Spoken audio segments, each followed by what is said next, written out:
বিনীত request করছি আপনারা সবাই বলতে পারেন আপনারা দাঁড়াইছেন কেন ভাই? খাবার পাইলাম অনেকক্ষণ হলো আসার ভাই, অনেকক্ষণ বড় খাবার পাইলাম, অনেক ভালো লাগতেছে। যারা এই আয়োজনটা করেছে তাদেরকে অসংখ্য ধন্যবাদ, আমার পক্ষ থেকে অনেক ভালোবাসা। শেখ হাসিনা পালানোর পরে আজকে আবার আওয়ামী লীগ নিষিদ্ধ হওয়ার কারণে, নিষিদ্ধ হয়নি পুরোপুরি বা কার্যক্রম নিষিদ্ধ হওয়ার কারণে আজকে আমাদের এখানে বনভোজন করানো হচ্ছে। এখন খাবারটা পেলাম ভাই, আসলে আনন্দিত। সকলে মিলে একসাথে আজকে আমরা বাঙালিরা একসাথে উদযাপন করছি আওয়ামী লীগ নিষিদ্ধ হওয়া। তো এটা অনুভূতি আসলে মন থেকে মানে প্রকাশ করার মতো না ভাইয়া, অনুভূতি খুব ভালো। আপাতত আমার কাছে মনে হচ্ছে যে আমি হাসিনার 5 দিনের দাওয়াত খাচ্ছি। বিষয়টা এরকম লাগছে, হাসিনা পালিয়ে গেছে, এখন হাসিনার দলও প্রায় যাওয়ার পথে, কবে যে নিষিদ্ধ হয়ে যাবে খুব তাড়াতাড়ি আশা করছি। তো ওই হিসাবে আমরা আজকে এখানে আনন্দ করছি এবং খাবার খাচ্ছি আর কি। ওর অনুভূতি আলহামদুলিল্লাহ বেশ ভালো।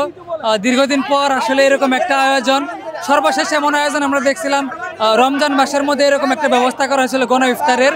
আজকে এরকম একটা আয়োজন করছে, যে বিশেষ করে যারা এই আয়োজনের সাথে সম্পৃক্ত রয়েছে তাদেরকে অসংখ্য ধন্যবাদ জানাই। তার পাশাপাশি আওয়ামী লীগ নিষিদ্ধের পর সাধারণ ছাত্র জনতা এরকম একটা উচ্ছ্বাস সামনে থেকে দেখে, এটা আসলে চরম সৌভাগ্যের। অনুভূতি ভালো, তবে শেখ মুজিব এবং শেখ হাসিনাকে খেয়ে ফেলছে বিষয়টা এমন না। তারা অপরাধ করেছে, তারা শাস্তি পাবে, কিন্তু খাবারের সাথে আমি তাকে রিলেট করতে চাই না। এই ধরনের আয়োজনকে অবশ্যই ভালো দেখছি, যে মানুষের জুলাই অভ্যুত্থানের যে স্পিড, সেই স্পিডকে এই ধরনের প্রোগ্রাম আরও শানিত করবে এবং শেখ হাসিনার বিচারকে ত্বরান্বিত করার জন্য এই ধরনের প্রোগ্রাম হওয়া উচিত, এটা আমি মনে করি। পরবর্তীতে যারা এই রকম কাজ করবে, এই স্বৈরাচারী উঠবে, তাদের জন্য এই কুলখানি দৃষ্টান্ত হয়ে থাকবে। সবাই খাবার পাবেন, আমি বিনীত রিকোয়েস্ট করছি আপনারা সবাই বলতে পারেন আপনারা দাঁড়াইছেন কেন ভাই?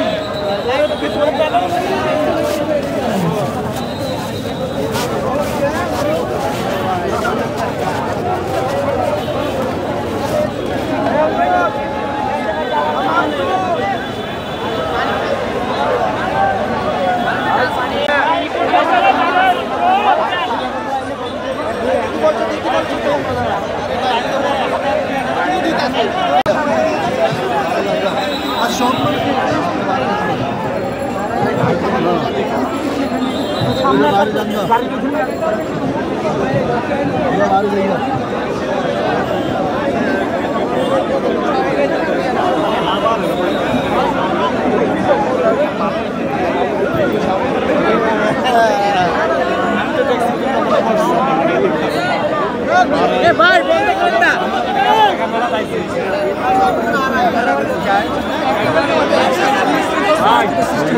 ক্যামেরা বন্ধ করা।